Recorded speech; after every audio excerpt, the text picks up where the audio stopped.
Kemana arah penduduk kampung Jimpangah Beaufort akan pergi selepas rumah mereka dirobohkan?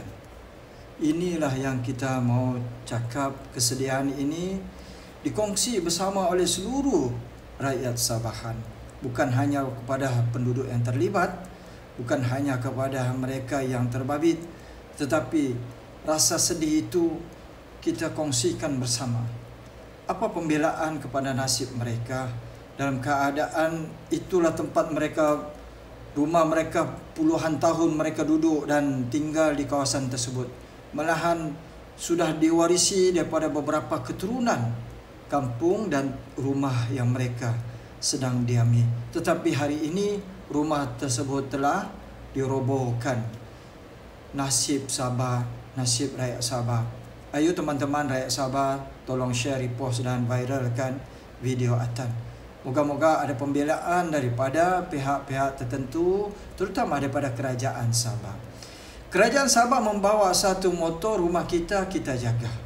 Apakah moto ini bersesuaian dan apakah ini yang kita boleh nyatakan cakap tidak serupa bikin? Kalau moto rumah kita, kita jaga, tetapi apa nasib dengan penduduk pribumi, nasib orang tempatan yang majoriti mereka adalah penghuni ataupun suku kaum daripada KDM yang sudah mendiami kampung Jimpangah ini turun-temurun, mungkin sudah sampai kepada 4-5 keturunan, puluhan tahun. Mana dia bawa kononnya rumah kita, kita jaga? Mana wakil rakyat yang dipilih? Wakil rakyat ini daripada kerajaan. Mana dia pembelaan? Mana hasil rundingan? Mana kerajaan negeri GRS? Mana Ketua Menteri Sabah Haji Jinor? Apakah tidak diperhatikan dan tidak dibela? Walaupun mungkin rumah itu, tempat itu bukan tanah mereka, tetapi sekurang-kurangnya bagilah pembelaan sebagai peri kemanusiaan. Kita manusia bukan haiwan yang boleh dihalau begitu saja. Kita rakyat, kita tidak ada kuasa. Yang berkuasa adalah pihak kerajaan. Jadi gunakanlah kuasa itu untuk membantu rakyat. Tidak apa, guna kuasa untuk membantu rakyat. Semua rakyat akan sokong dan akan bersetuju. Tetapi amat menyedihkan.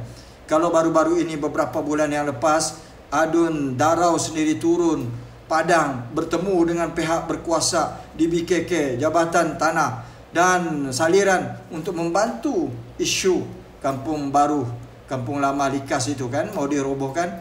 Nah, ini kerajaan wakil rakyat sendiri daripada pihak kerajaan Apa sudah jadi ini? Jadi rakyat Sabah ingat betul-betul. Moto ataupun cogan kata mereka, rumah kita, kita jaga, itu hanyalah retorik politik untuk memancing undi rakyat Sabah. Kamu sudah nampak baru satu kampung. Bagaimana dengan yang lain-lain? Bagaimana dengan masalah lain lagi? Tidak terbela rakyat Sabah. Jadi kita ambillah keputusan dan ketetapan yang jelas. Untuk PRN Negeri Sabah kali yang ke-17, mohon jangan undi, jangan naikkan parti GRS dan sekutu mereka.